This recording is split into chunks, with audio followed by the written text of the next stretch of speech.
Subscribe कीजिए ज्ञान okay channel को और गवर्नमेंट जॉब्स, गवर्नमेंट स्कीम और रिजल्ट से रिलेटेड अपडेट का नोटिफिकेशन पाएँ सबसे पहले और सबसे तेज।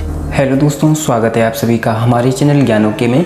तो दोस्तों, केंद्रीय विद्यालय कक्षा 1 के लिए जो आवेदन फॉर्म भरे जा रहे हैं उसकी अंतिम तिथि जो है 7/8/2020 रखी गई है। जैसे कि आप देख सकते हैं जो शेड्यूल है केंद्रीय विद्यालय संगठन का, उसके हिसाब से 7/8/2020 इसकी अंतिम डेट रखी गई है।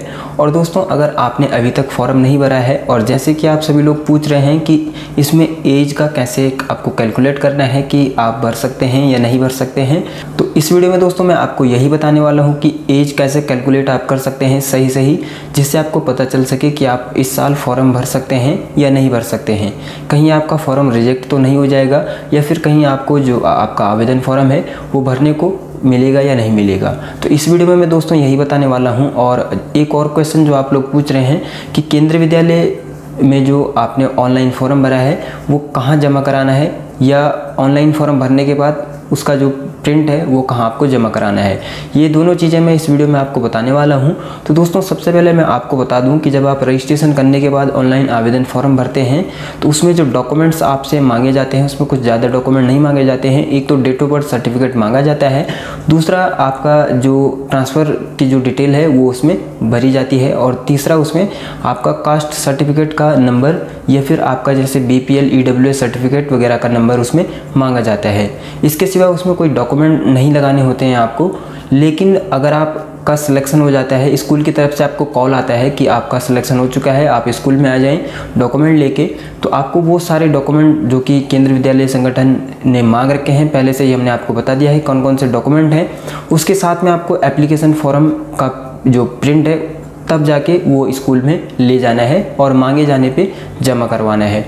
तो दोस्तों, आपको ऑनलाइन फॉर्म भरने के बाद स्कूल में तब आपको केवल फॉर्म और डॉक्यूमेंट तब जमा कराने हैं जब आपसे स्कूल की तरफ से मांगे जाएं। और एज कैसे कैलकुलेट करनी है मैं आपको बता देता हूं। तो इसके लिए हम कंप्यूटर स्क्रीन पे चलेंगे और वहां आपको बताएंगे कैसे आप एज कैलकुलेट कर सकते हैं।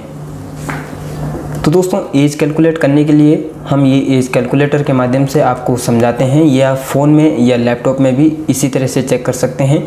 तो जैसे कि यहाँ आप देख रहे हैं, सबसे पहले डेट ऑफ बर्थ यहाँ आप अपने बच्चे की डाल देंगे। जैसे कि मैं यहाँ डाल देता हूँ अगस्त, मैंने सेलेक्ट कर लिया है, हमारे एक सब्सक्राइबर ने भेजा है।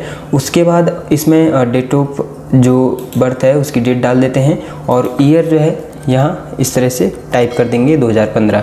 ये डेट ऑफ बर्थ है। और जो age at the date of जो हमें डाली है यानी कि 31 मार्च 2020, 31 मार्च 2020 को 5 साल उम्र होनी चाहिए बच्चे की, तो इसलिए हम यहाँ मार्च कर लेंगे और यहाँ 31 कर लेंगे। तो हमने ये कर लिया है, 2020 एग्जैक्ट रहने देंगे। अब इसे कैलकुलेट करेंगे। तो कैलकुलेट करने के बाद जैसे कि आप देख रहे हैं रिजल्ट जो आ रहा है 4 years 7 months 2 days, यानी कि ये एलिजिबल नहीं है। इसमें जो है 4 साल 7 महीने और 2 ही दिन हो रहे हैं 31 मार्च 2020 को, तो यानी कि ये एलिजिबल नहीं है। इसी तरह अगर आपको किसी और डेट का भी देखना है या इसी तरह अगर आप देखना चाहते हैं तो मैं आपको एक बार ये करके बता देता हूँ। जैसे कि मार्च मैंने सिलेक्ट कर लिया है और ये 16 मार्च 2015 और 31 मार्च ये मैं अगर कैलकुलेट कर देता हूँ दोबारा, तो यहाँ आप देख सकते हैं 5 year 0 months और 15 दिन ये हमारे पूरे हो रहे हैं, यानी कि ये एलिजिबल है। तो इस तरह से यहाँ से आप चेक कर सकते हैं। और इसी तरह आप और भी इसमें डेट डाल के देख सकते हैं।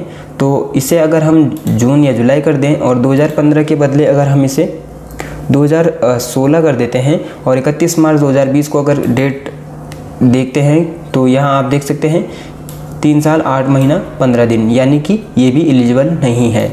इसी तरह अगर इसे हम 2016 के बदले 2014 कर देते हैं और अगर अब हम कैलकुलेट करके इसे देखते हैं इस तरह से, तो यहाँ आप देख सकते हैं 5 साल 8 महीना 15 दिन, यानी कि ये एलिजिबल है। क्योंकि 5 से 7 साल के बीच आपकी एज होनी चाहिए क्लास 1 के लिए अप्लाई करने के लिए, तो आप ये कर सकते हैं। इसी तरह जुलाई के बदले अगर इसे नवंबर कर देते हैं और 2014 ही रहने देते हैं, तो इस तरह से कैलकुलेट करने के बाद आप देख सकते हैं 5 साल 4 महीना ये हो रहा है। इसे 2014 के बदले अगर हम 2013 कर देते हैं और तब कैलकुलेट करके देखते हैं तो यहाँ 6 साल 4 महीना 15 दिन, यानी कि ये भी एलिजिबल है। तो इस तरह से दोस्तों आप एज कैलकुलेट करेंगे और यहाँ से आप देख पाएंगे कि आपका जो बच्चा है उसकी एज सही जो आपको कैलकुलेट करनी है और सही जो होनी चाहिए, यहाँ से आप आराम से देख सकते हैं और इसके बाद आवेदन फॉर्म भर सकते हैं।